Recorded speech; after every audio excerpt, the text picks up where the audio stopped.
Hello दोस्तों, आप सभी का स्वागत है। दोस्तों, जैसा कि आप सभी को पता है कि सोनी कुमारी का जो केस चल रहा था, जिसमें 13 और 11 जिला का मैटर था, तो हाई कोर्ट का फैसला आने के बाद जो 13 जिला में जिनकी नियुक्ति हुई थी उनको हटाया जाएगा और साथ ही साथ जिनकी नियुक्ति अभी तक नहीं हो पाई थी उनकी नियुक्ति को लेकर भी 13 जिला में समस्या है। ठीक है। और जो 11 गैर अनुसूचित जिला था उसमें किसी भी प्रकार की कोई समस्या नहीं है, ऐसा हाई कोर्ट का फैसला आया था। तो दोस्तों, अब यहाँ पर अपडेट यह है कि जो 13 जिला के जो भी छात्र थे जिनकी नियुक्ति को रद्द किया जाने वाला था या फिर जो अभी तक नियुक्त नहीं हो पाए थे, वो सुप्रीम कोर्ट गए हैं। ठीक है। और सरकार भी इन छात्रों को समर्थन दे रहे हैं। ठीक है।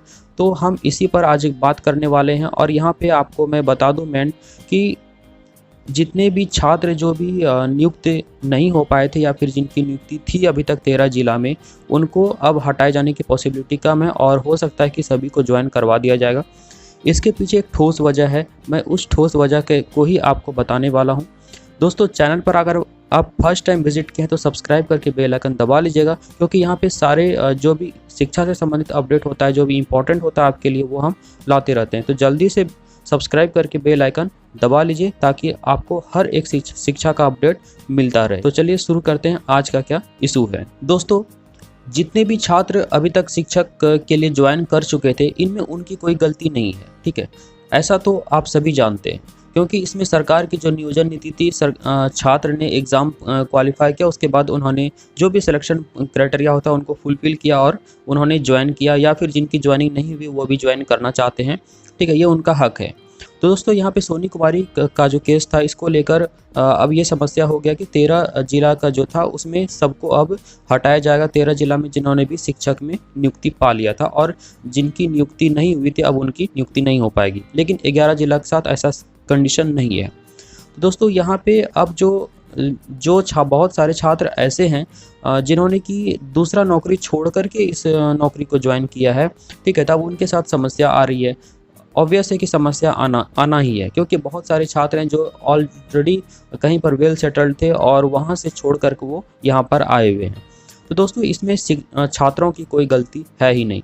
तो ऐसे छात्र सुप्रीम कोर्ट अब पहुँचे हैं, उन्होंने अपना मत रखा है। ठीक है। वहाँ पे केस फाइल किया है, लेकिन आपको बता दूं कि सुप्रीम कोर्ट में जो केस फाइल किया था वो डिफेक्ट लिस्ट में चला गया है। अब डिफेक्ट लिस्ट क्या होता है? तो दोस्तों, डिफेक्ट लिस्ट आपका एक ऐसा लिस्ट है जहाँ पे कि मतलब जो भी रिलेवेंट डॉक्यूमेंट होता है, जो छात्रों ने अपना मत रखा था, वो इनसफिशिएंट है, जिसके वजह से कि वो डिफेक्ट लिस्ट में फ़िलहाल चला गया है। ठीक है। अब मैं यहाँ पे आपको आगे बता दूं कि सरकार भी छात्रों का समर्थन कर रही है। अब सरकार किस तरह से अपना मत रख रही है, मैं आपको वो बता रहा हूँ। दोस्तों देखिए, यहाँ पे जो 5वीं अनुसूची है, 5वीं अनुसूची का ही हवाला देकर सरकार ने अपने मत को रखा है। और क्या है 5वीं अनुसूची में, मैं आपको दिखा रहा हूँ, साथ ही साथ मैं आपको सुना भी रहा हूँ। ठीक है। तो आप देख सकते हैं, जैसा कि आपके सामने फ्लैश हो रहा है, आप इसमें पढ़ सकते हैं, साथ ही साथ मैं आपको बता रहा हूँ। तो देखिए, सुप्रीम कोर्ट में सरकार की ओर से कहा गया है कि 5वीं अनुसूची में राज्यपाल को इस तरह की नीति बनाने का अधिकार है। राज्य की स्थिति और परिस्थिति को देखते हुए कई राज्यों में ऐसी नीति बनाई गई है, कई राज्यों में भी इस तरह की नीति लागू की गई है। सुप्रीम कोर्ट के कुछ फैसलों का हवाला भी राज्य सरकार ने दिया है, जिसमें कहा गया है कि नियुक्ति में यदि अभ्यर्थियों की ओर से कोई गलती नहीं की गई है तो नियुक्ति होने के बाद उनकी सेवा समाप्त नहीं की जा सकती। तो दोस्तों, यहाँ पे स्पष्ट हो रहा है कि सरकार ने यह हवाला दिया है कि जो राज्यपाल है उसे इस प्रकार की नीति बनाने का अधिकार है। ठीक है।